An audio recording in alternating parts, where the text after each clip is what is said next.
Evening, chaps. Evening. Good evening. Good evening. Evening, and welcome to our guest, Mr. Entwistle. Peter, how are you, sir? Good evening. Are you well? I'm well, thank you very much, yes. Good.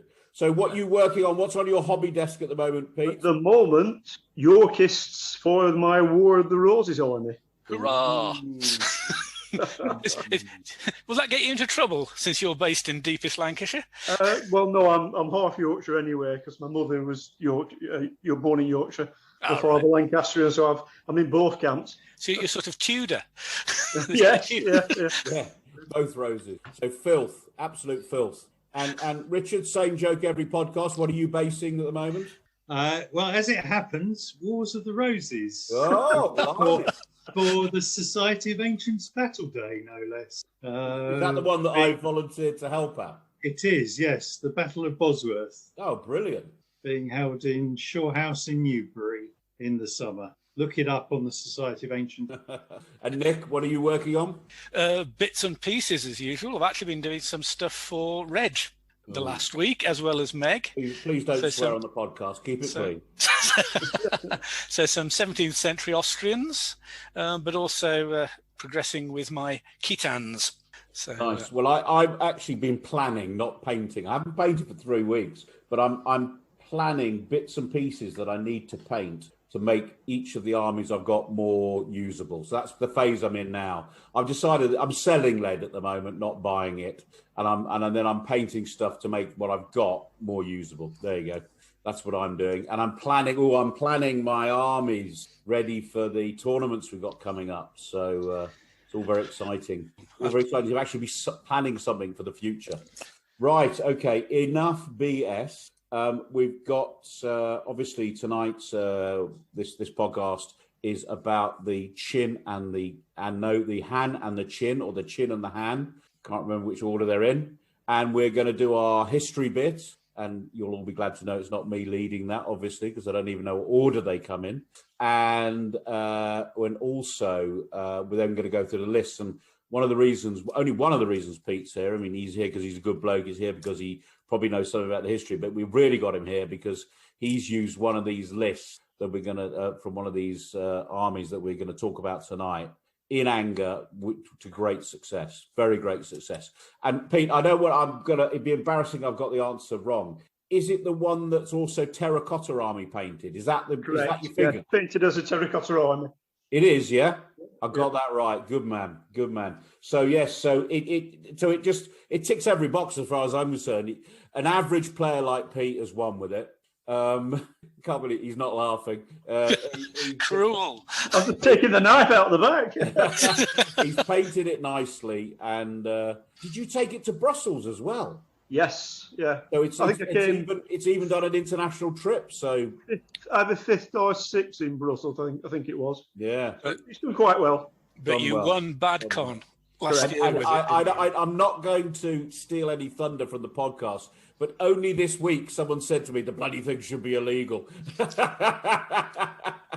So, without further ado, let's crack on with the history. Who's leading it tonight, chaps? So I'll lead the history tonight, Ray. And we'll start with the Qin because they come first. So we're in China. We're in the 3rd century before Christ, and at the start of the 3rd century BC, then the Qin was one of the 7 warring states. So the Qin are the most westerly of the 7 warring states. And the other states were the Zhao, the Yan, the Qi, the Wei, the Han, and the Chu. Being the most westerly, it's actually occupies the area south of the loop in the is it Yangtze or the Yellow River? One of those two. Yellow. The August Loop. It's the Yellow River. Thank you, Nick. So it was also the first Chinese state that came into contact with the nomad tribes to the north. But the Qin really only sort of comes to notice and differentiate itself under the rule of King Zhen, and he is the chap who in 221, after he conquers the other 7 warring states or 6 warring states, he actually declares himself as Emperor Qin Shi Huang, if I've got my Chinese pronunciation somewhat right.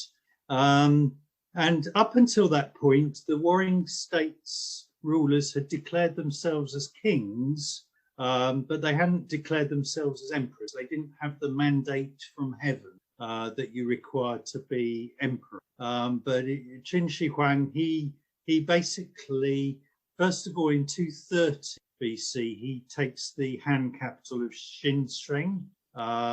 In 228, the Zhao surrender to him. The Yan fell in 226. The Wei city of Daileng, now Kaifang in China, that fell in 225. The Chu surrendered in 223, and the Qi surrender in 221. So in the course of a decade, he actually conquers the whole of what was then China, which in terms of modern China is essentially the northern half of modern China, if you exclude the Tarim Basin, exclude Tibet.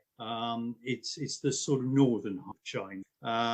And in the process, he sort of unifies China, and it's from the Qin that we get the word China, or at least that's belief. So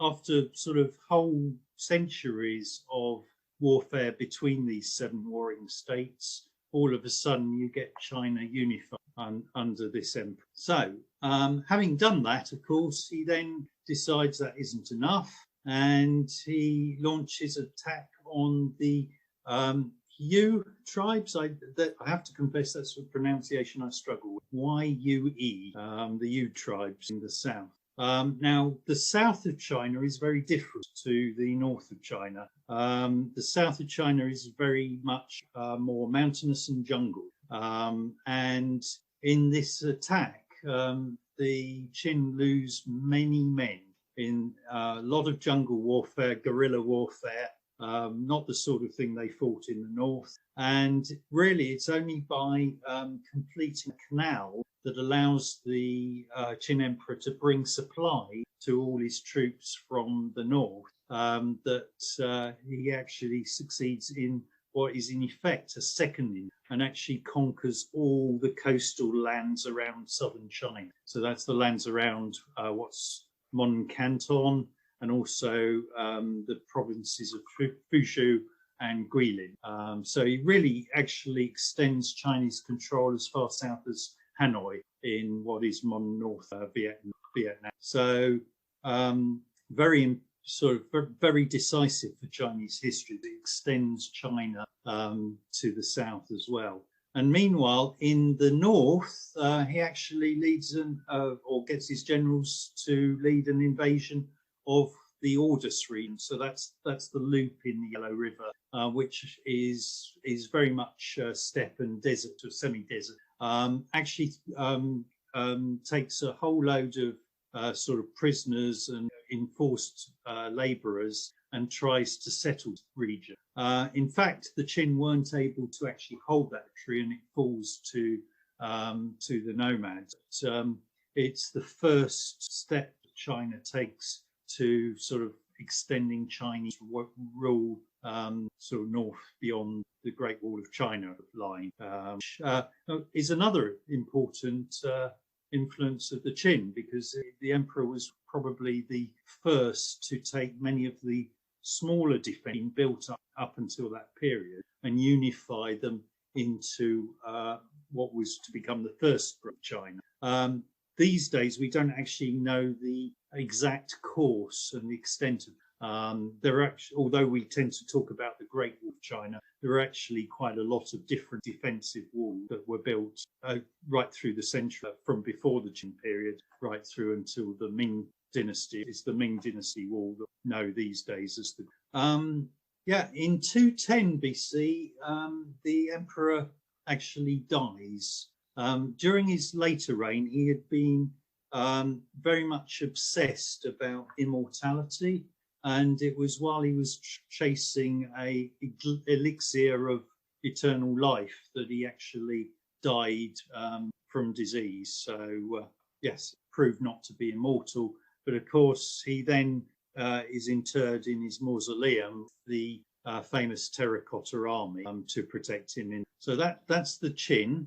After he dies, basically his empire very quickly collapses. His successor is essentially a weak emperor and is dominated by two different ministers. And the empire basically comes into 18 different states. Out of the subsequent power struggle, a general called Li Bang, he defeats Zhang Yu at the Battle of Geisha in 202 BC, and he then assumes the title of Emperor Gaozhou, and it's from this empire that we get the dynasty known as Han. And he establishes a capital at Chang'an, that's modern Xi'an, and that capital forms the basis of the West Empire. To differentiate itself in later centuries, the capital moves east, becomes the Eastern Han. I won't attempt to bore you with a whole history of a Han dynasty because that will be far too long. But it is under the Han that the empire expands, takes control of the Tarim Basin, extends the boundary south towards Tibetan Plateau, and extends to Vietnam. So that's your history of Qin and start of the Han. Thank you. So did the guy get, the Qin guy get the mandate of heaven? Because by the end, you're calling him emperor. Yeah, he takes the title emperor in 221. So this is after he has conquered all 6 other warring states. So he's unified the 7 warring states. And it's at that point he obviously feels that justified the title and the mandate of heaven. Right. So it's a sort of very significant moment. Up until that point, none of the warring states had felt strong enough for their rule to declare them, for fear, I suspect, of having all other 6 warring states gang up on them. Yeah, and it's a big deal. I mean, the mandate of heaven. I mean, I wish I could remember the historian, but I saw a whole TV series on the history of the Chinese people, and when they lose when a dominant clan or whatever loses the mandate of heaven, I mean, it's a massive thing. It's effectively. Sorry, I was going to say it's a very interesting concept because that bit when they're deemed to have lost the mandate of heaven, it effectively legitimizes rebellion. So the whole concept sort of institutionalizes the possibility of violent overthrow of a state. Yeah. Yeah. I mean, the nearest Western equivalent, I suppose, is sort of declaring yourself a god or something like that. But it's a very different concept. It doesn't match directly into the ideas of Western. When Trump lost the election, he felt that you could have violence. So it's a bit like that. Yeah, I suppose the nearest equivalent was the idea in medieval kingdoms of the divine right of rule. To rule, yeah. But even then, it's not an exact. So that's the history. So, chaps, we're going to take a break now.